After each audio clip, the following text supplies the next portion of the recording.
The midday sun over forward operating base dagger point was a merciless, white-hot weight pressing down on everything it touched. Heat shimmered in the air above the gravel, blurring outlines into mirages. The smell of hot metal and diesel exhaust clung to the motor pool like a second skin.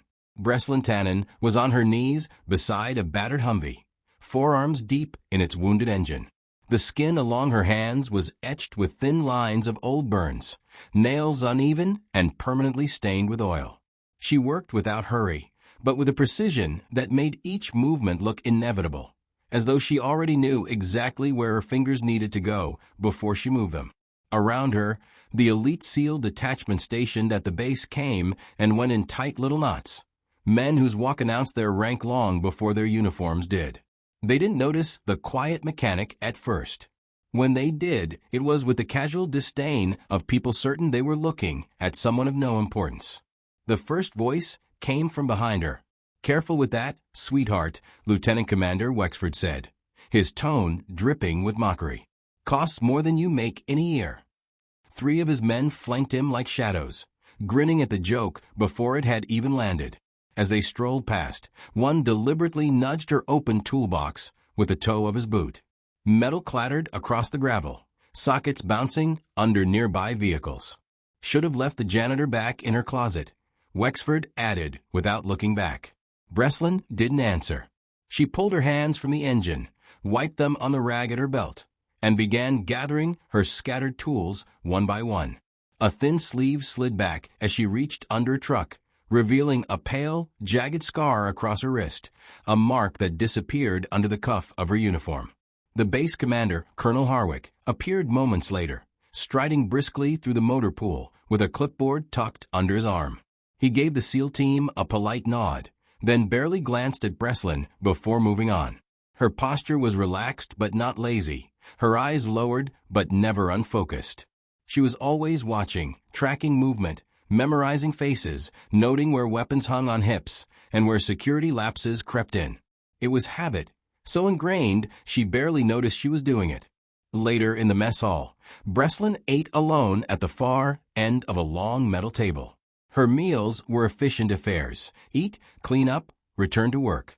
Across the room, Wexford's team had claimed a table like they owned the place, voices carrying in the humid air. 20 hostiles at the compound, according to intel, Lieutenant Nash said, spooning rice onto his plate. "Nothing we haven't handled before." The younger SEAL, Corporal Tavisquillen, moved toward the coffee urn, smirking at something Nash said. On his way back, he cut close to Breslin's table, his elbow knocking her water glass into her lap. The spill was no accident. "Oops," he said flatly. "Might be time to wash those hands sometime this month, grease monkey." From across the room, another voice called out, "Maybe she can borrow your sister's nail polish quill." The table erupted in laughter. Breslin kept her eyes on her tray, calmly blotting at the water. Her gaze flicked, almost imperceptibly, to the guard at the mess hall entrance, the dusty security camera in the corner, the kitchen door propped open against regulations. She took it all in, filed it away. The following morning, the air was cooler, laced with the scent of diesel and dust. Breslin walked toward the operations planning tent with a manila folder under her arm, requisition forms for Colonel Harwick's signature. She pushed aside the heavy flap and stepped in, expecting to find him alone. Instead, Wexford's team stood shoulder to shoulder around a table strewn with maps and grainy satellite photographs. Harwick traced a route with his finger while they leaned in. "This is classified mechanic," Wexford snapped, spotting her. The colonel's voice followed a moment later. "Whatever it is, specialist, it can wait. Out." She nodded once, turned to leave, but not before her eyes swept the table.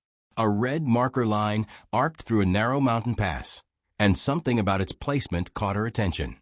She paused at the tent flap, an unreadable expression flickering across her face, then stepped outside into the dust. By the time she reached the communication center, the requisition forms had slipped to the bottom of her priorities. Something about that route was wrong. Very wrong. The day's work should have been routine, oil changes, part swaps, a few diagnostics, but Breslin could feel the change in the air. It wasn't the weather. It was the weight of what she'd glimpsed in the planning tent. That single red line on the map had lodged in her mind like shrapnel. By mid-afternoon, she was on her back beneath a troop transport, the world reduced to the smell of hydraulic fluid and the hum of distant generators. She heard footsteps crunch across the gravel, slow and deliberate. Mechanic. The voice was Corporal Quillen's. Commander wants you to check our ride before tomorrow's op. She slid out from under the vehicle, wiping her hands as she stood. Quillen's arms were folded, impatience in every line of his body. Which vehicle? She asked. The Desert Camo Humvee. Extra armor plating. He jerked his thumb toward the far end of the motor pool. They walked in silence until Breslin said casually, I heard you're going east. Through Serpent Valley. Quillen stopped mid-stride. How the hell do you know that? That's classified. She shrugged, opening the hood. Just overheard something. Those armor mods won't handle well in loose shale. If you are taking the eastern route, you'll need reinforced suspension. Suspicion narrowed his eyes. Why so interested in our classified plans, grease monkey? Because if your transport blows an axle in the middle of hostile territory, I'll be the one they blame for not speaking up, she said, leaning into the engine bay. Quillen snorted. 10 years in Special Forces, I think we can plan our missions without the oil change girl's advice. He walked off, leaving her with the machine's open heart in her hands. Breslin's fingers twitched toward the chain hidden under her shirt. Cold metal met her touch. A pair of dog tags, their stamped information encrypted in a way no one here could read. That evening, a sound like thunder rolled over the base. Rotor blades. Soldiers poured out of buildings to watch as a matte black helicopter descended onto the pad, dust whipping in violent spirals. The door slid open and Brigadier General Ashford stepped out with his security detail. Colonel Harwick met him with a salute stiff enough to cut glass. General Ashford, sir. We weren't expecting. Surprise inspection, Ashford said briskly. I need to review your operational security immediately. Inside the command center, officers presented credentials to the general's aide, Major Devlin. Breslin, delivering a stack of maintenance logs, tried to slip past. You there? Devlin's voice cut sharp across the room. Authorization, please. The chatter died. Wexford's men turned, some grinning at the prospect of the mechanic being dressed down. She's just maintenance, Harwick began, irritation in his tone. Specialist Tannen. Everyone in this room shows ID, Devlin said.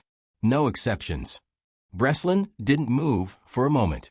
Then, without hurry, she reached into her vest and pulled out a folded slip of paper, worn soft at the edges, and handed it to him. As she extended her arm, her sleeve fell back, revealing a dark tungsten band on her ring finger. It was matte except for a thin red line that caught the light like blood under moonlight. General Ashford's head turned. His eyes found the ring, and something shifted in his expression. Recognition, followed by something that looked almost like deference. That won't be necessary, Major, the general said abruptly. Sir, protocol. I said it won't be necessary, Ashford repeated, his voice carrying a weight that brooked no argument. Devlin hesitated, then returned the paper. The room was silent now, tension settling like dust after a detonation. Harwick looked from the general to Breslin and back, color draining from his face, as if some unspoken truth was dawning on him. Wexford didn't know why the air had changed, only that it had. Instinctively, his posture straightened. Ashford crossed the floor toward Breslin, offering a nod that seemed absurdly formal for a supposed mechanic. Specialist, he said quietly. I wasn't aware you were stationed here. Observer status only, sir, she replied, her voice subtly different now, calm, assured, almost commanding. Until now, Ashford said. Minutes later, the three of them, Ashford, Harwick, and Breslin, were alone in the colonel's office. The blinds were drawn, the door locked. How long have you been here, Reaper? Ashford asked. 3 months. Watching. Listening. Harwick blinked. Reaper? As in? Ashford nodded toward the ring. Ghost Protocol operative. Earned the Reaper band. Missions with survival odds under 10%, and survived. That's a myth, Harwick said automatically. Breslin met his gaze. No, Colonel. Just classified beyond your pay grade. The colonel leaned back slowly, the scope of his ignorance settling in. Why now? Ashford asked her. The SEALs' mission tomorrow. Their route is compromised. Serpent Valley is a kill box. I've intercepted chatter confirming ambush points on their extraction line. That's impossible, Harwick said. That intel is... Top secret? Yes. Which means there's a leak. Not here. Higher up the chain. I've been narrowing it down. Ashford's expression hardened. The leak can wait. What's your assessment? If they go as planned, you'll lose them all. I can take them through an alternative ridgeline. Harder terrain, but clean. The general didn't hesitate. Harwick, recall Wexford's team. Full briefing in 30 minutes. Operative Tannen has operational command. Sir, Harwick began, but Ashford's look cut him short. They'll learn, the general said. Dismissed. The operations tent felt different when the SEAL team filed in. Usually, it buzzed with confident chatter and the metallic rasp of gear being prepped. Now, silence hung under the canvas roof like a storm cloud. Maps were spread across the table.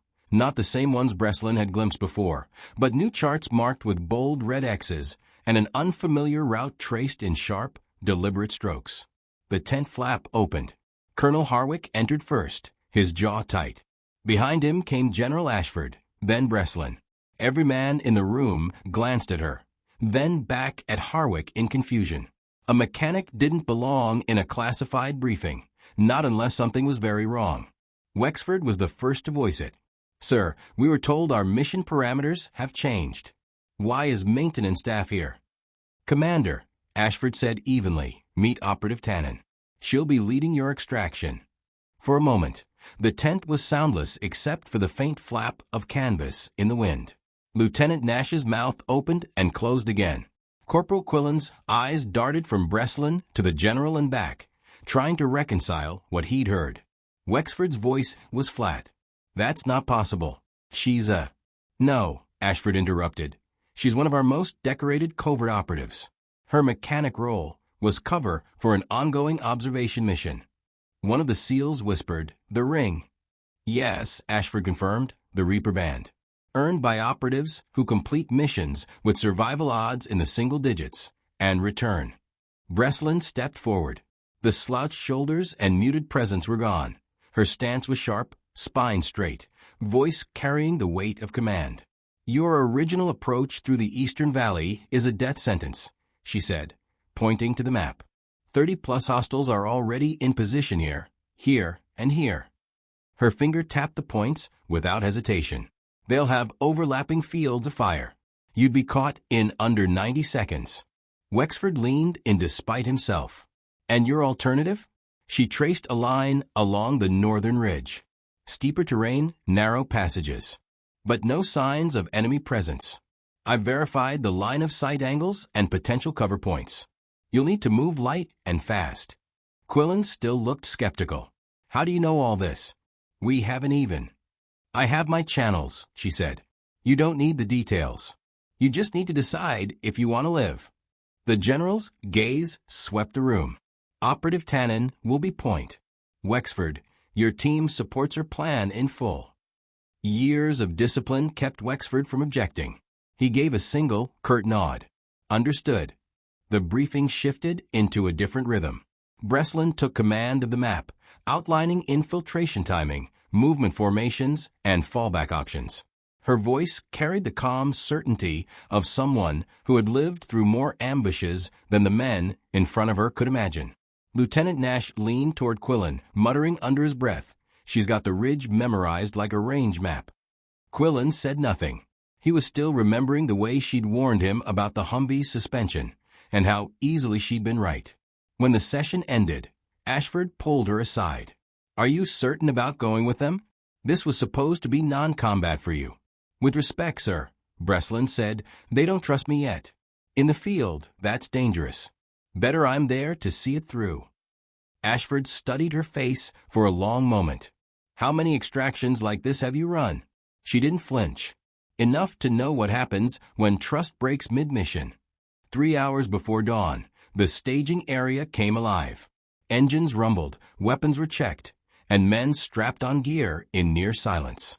Breslin was in full tactical kit now, the fit and weight clearly familiar to her. She moved through her checks with the ease of long habit, loading magazines, inspecting optics, adjusting straps. Gone was the mechanic's grease and dust. In her place stood an operator built for the edge.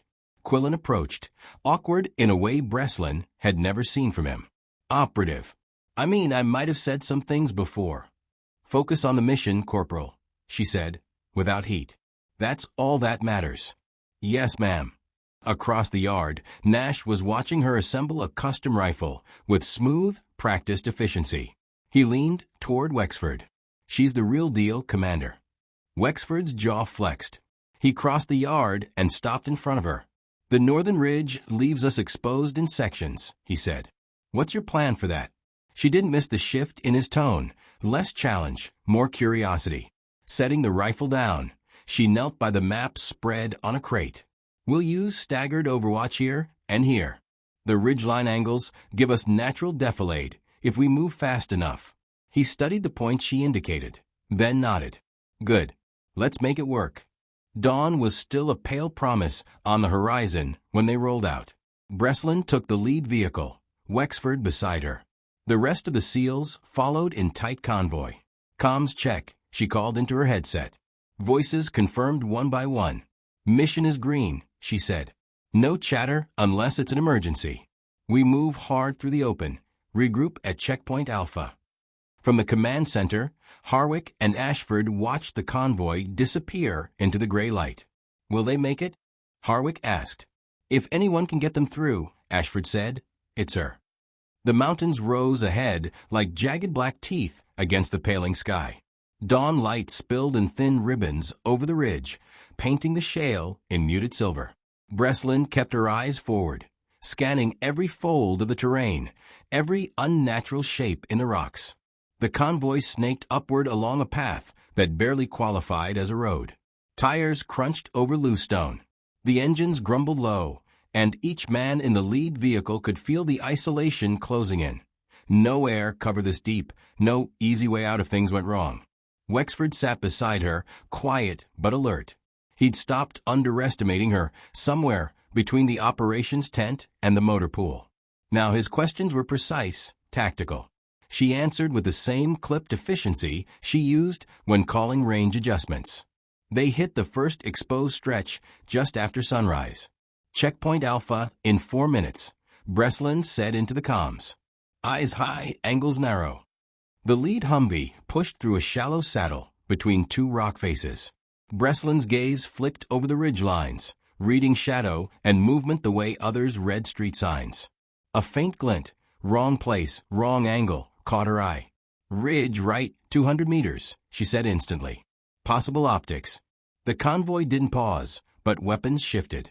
A heartbeat later, Nash's voice came over comms. Contact confirmed. Glass only, no muzzle. Observer. They know we're here, Breslin said. Keep moving. The northern ridge narrowed to a ledge barely wide enough for the vehicles. Below, the valley floor was a tumble of broken stone. One slip, and the drop would take them hundreds of meters down. They made the second checkpoint without incident, but the silence was its own warning. By midday, they were deep in the ridgeline. Breslin ordered the convoy to halt in a sheltered bend. Dismount. Silent check. Boots hit dirt. Weapons came up. She scanned the slope above them, listening for what wasn't there. No bird calls, no shifting gravel, no wind through scrub. Something was ahead. They advanced on foot, the route too narrow for the Humvees. Breslin moved point, Wexford at her shoulder. The path twisted around a boulder the size of a small house, and on the far side, the valley opened toward the compound. It wasn't empty. 3 enemy sentries crouched behind a makeshift barricade, eyes on the valley below, their rifles resting ready. Breslin motioned sharply, 2 fingers, then a sweep right. Wexford and Nash melted into position. 3 suppressed shots cracked in near unison. The sentries dropped without a sound. They advanced again, cutting distance to the target building. The intel had been clear. Secure the high-value target, exfil before anyone could respond. The compound was quieter than expected, too quiet. Inside, the room smelled of dust and old smoke. They cleared corners, kicked through doors, each movement rehearsed in muscle memory. Breslin took the lead down a narrow hall. At the end was a reinforced door, its frame splintered from recent force. Wexford stacked the team. On 3. They breached. The target was inside, bound, gagged, and terrified, but alive. Breslin and Nash hauled him to his feet, while Wexford secured the room. Outside, muffled shouts rose. The compound was waking up. "Time to move," Breslin said. They pushed back through the hall, fire starting to snap at their heels. The first shots came from the southern wall. The SEALs answered with controlled bursts, using the building's angles as cover. They reached the outer yard when Breslin heard it. Faint, high, not in the comms. A cry. Small. She stopped dead. It was coming from the collapsed corner of an adjacent structure. She didn't think. She moved, breaking from cover and sprinting across open ground. Breslin. Wexford barked. She dove into the rubble, shoving aside boards and stone. Beneath, a child blinked up at her, caked in dust, eyes wide with shock.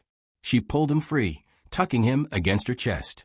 The gunfire around them doubled, enemy forces closing in. A round cracked past her head, biting into the wall behind. She dropped into a crouch, the child clinging tight. Wexford's voice snapped in her ear. Covering. Move. They ran, the team closing ranks to shield both the target and the child. Bullets chewed stone, spit dust into the air. They reached the ridge path, Nash laying down suppressive fire until the last man cleared. By the time they reached the Humvees, Quillen was limping, shrapnel in his calf, but still moving.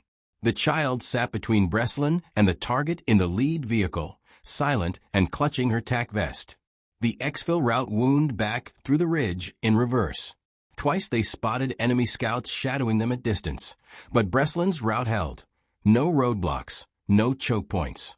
It was late afternoon when the convoy broke free of the mountains and into the relative safety of friendly terrain. The base came into view, a thin line of dust trailing behind them. In the command center, Harwick and Ashford were already waiting when the first Humvee rolled through the gate. They'd made it. All of them. The landing pad was a blur of motion as the convoy rolled in. Dust swirled around spinning rotor blades from a medevac chopper, waiting to take the wounded. Quillen's limp was obvious as Wexford helped him down from the Humvee.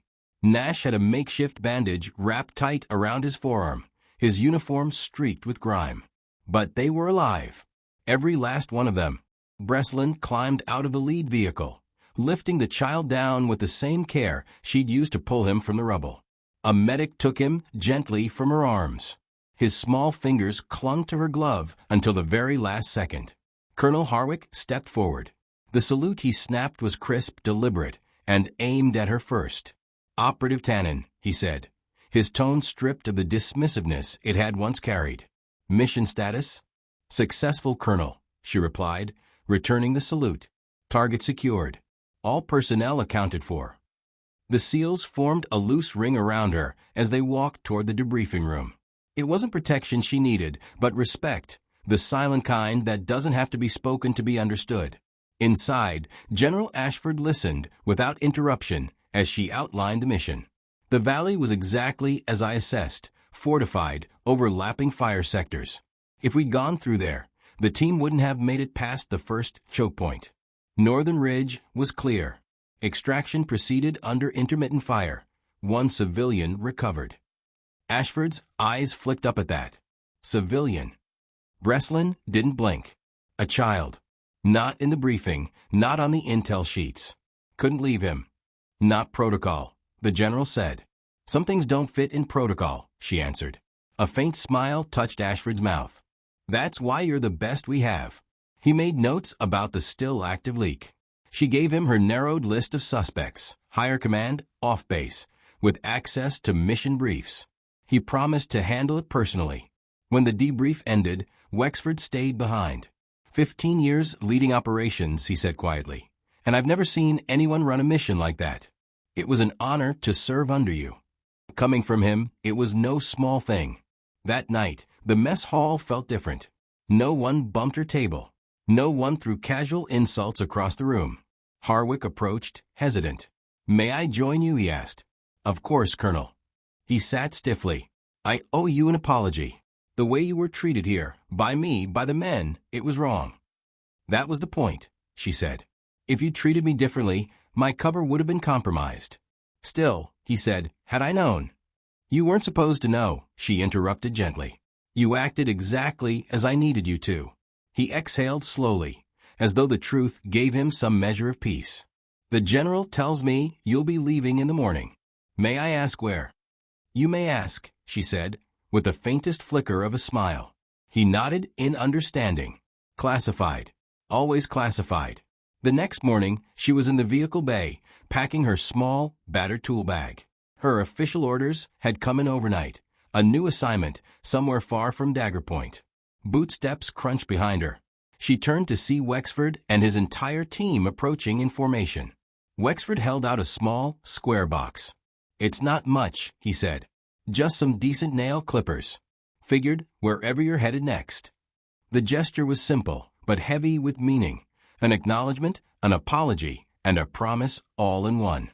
"Thank you, Commander," she said. As she shouldered her bag, Quillen called out, "Will we ever know how you really earned that ring?" Breslin paused at the hangar doors and looked back. "No, and be grateful for that." On the tarmac, General Ashford was waiting beside the transport helicopter. He handed her a sealed envelope. "Your next assignment. Eyes only." She tucked it away without opening it. "Any reason you're delivering it in person, sir?" "I wanted to ask about the mission," he said. "Wexford's report mentions that when the building was collapsing, you went back inside. That wasn't in the parameters." "There was a child," she said simply. "That's not protocol, Reaper. You risked yourself, the team, the target." "Some risks," she said, "are worth taking." Ashford studied her for a long moment. Then he offered his hand. "It's been an honor." She shook it. "Likewise, sir." The rotors thundered to life. She climbed aboard, the desert wind tugging at her gear. As the helicopter lifted off, the base fell away beneath her. Harwick came to stand beside Ashford, watching the shrinking aircraft. "She's something else," the colonel said. "You have no idea," Ashford replied. "I still don't get it," Harwick admitted. "Why hide someone like her as a mechanic? Seems a waste." Ashford's gaze stayed on the horizon. "Sometimes the best place to hide is in plain sight. People see what they expect to see. A woman with grease on her hands, nothing more. Until it's too late." "And now?" Harwick asked. "Where does she go?" "Wherever she's needed most," Ashford said. "And God help anyone who underestimates her again." Back in the motor pool, Nash spotted a wrench left on the workbench. He picked it up, set it neatly in its proper place. Quillen saw him do it and nodded. "She'd have liked that." "Strange," Nash said, "how many times we walked past her without a second glance." "Makes you wonder," Quillen replied, "how many others like her are out there." Wexford joined them, his voice low. "Remember the lesson, gentlemen. Never judge by appearances." Outside, the sun climbed over the mountains, and the base settled back into its rhythm. But the story of the mechanic with the Reaper ring had already begun to spread, a legend in the making, growing with each retelling. And somewhere far from Dagger Point, Breslin Tannen was already on her next mission.